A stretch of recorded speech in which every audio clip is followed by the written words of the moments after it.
जानिए गीले कपड़ों में क्यों करनी चाहिए धार्मिक स्थलों की परिक्रमा। कभी आपने सोचा है कि प्राचीन मंदिरों में कुआं या कोई जलाशय क्यों होता है?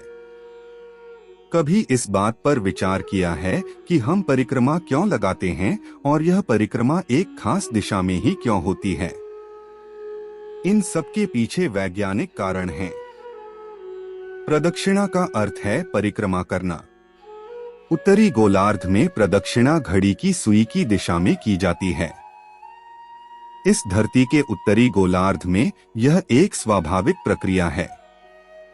अगर आप गौर से देखें तो नल की टोंटी खोलने पर पानी हमेशा घड़ी की सुई की दिशा में मुड़कर बाहर गिरेगा। अगर आप दक्षिणी गोलार्ध में चले जाएं और वहां नल की टोंटी खोलें तो पानी घड़ी की सुई की उल्टी दिशा में मुड़कर बाहर गिरेगा। बात सिर्फ पानी की ही नहीं है, पूरा का पूरा ऊर्जा तंत्र इसी तरह काम करता है। उत्तरी गोलार्ध में अगर कोई शक्ति स्थान है और आप उस स्थान की ऊर्जा को ग्रहण करना चाहते हैं तो आपको घड़ी की सुई की दिशा में उसके चारों ओर परिक्रमा लगानी चाहिए। जब आप घड़ी की सुई की दिशा में घूमते हैं तो आप कुछ खास प्राकृतिक शक्तियों के साथ घूम रहे होते हैं। कोई भी प्रतिष्ठित स्थान एक भंवर की तरह काम करता है क्योंकि उसमें एक कंपन होता है और यह अपनी ओर खींचता है। दोनों ही तरीकों से ईश्वरीय शक्ति और हमारे अंतरतम के बीच एक संपर्क स्थापित होता है। घड़ी की सुई की दिशा में किसी प्रतिष्ठित स्थान की परिक्रमा करना इस संभावना को ग्रहण करने का सबसे आसान तरीका है।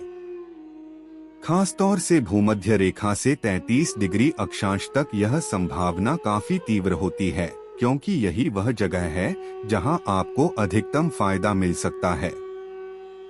अगर आप ज्यादा फायदा उठाना चाहते हैं तो आपके बाल गीले होने चाहिए। इसी तरह और ज्यादा फायदा उठाने के लिए आपके कपड़े भी गीले होने चाहिए। अगर आपको इससे भी ज्यादा लाभ उठाना है तो आपको इस स्थान की परिक्रमा नग्न अवस्था में करनी चाहिए। वैसे गीले कपड़े पहनकर परिक्रमा करना नंगे घूमने से बेहतर है। इसका कारण यह है कि शरीर बहुत जल्दी सूख जाता है जबकि कपड़े ज्यादा देर तक गीले रहते हैं। ऐसे में किसी शक्ति स्थान की परिक्रमा गीले कपड़ों में करना सबसे अच्छा है क्योंकि इस तरह आप उस स्थान की ऊर्जा को सबसे अच्छे तरीके से ग्रहण कर पाएंगे।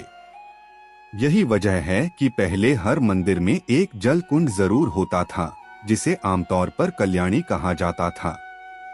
ऐसी मान्यता है कि पहले आपको कल्याणी में एक डुबकी लगानी चाहिए और फिर गीले कपड़ों में मंदिर भ्रमण करना चाहिए जिससे आप उस प्रतिष्ठित जगह की ऊर्जा को सबसे अच्छे तरीके से ग्रहण कर सकें। लेकिन आज ज्यादातर कल्याणी या तो सूख गए हैं या गंदे हो गए हैं।